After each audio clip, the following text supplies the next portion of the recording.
Lexus GX460 2010. Customized some rear coils, 2-inch taller. In the back before, there was an airbag like that. It was all worn out, the light was on. In the cab, wasn't holding air anymore, riding like shit because it was sitting on the bump stop. Now we've customized the coil, made it sit up about 2 inches taller. Let's see if you can see it in there. Bump stop is no longer touching the axle.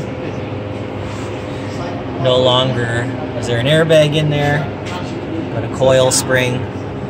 So if you're looking for this conversion on your Lexus, then we can do that.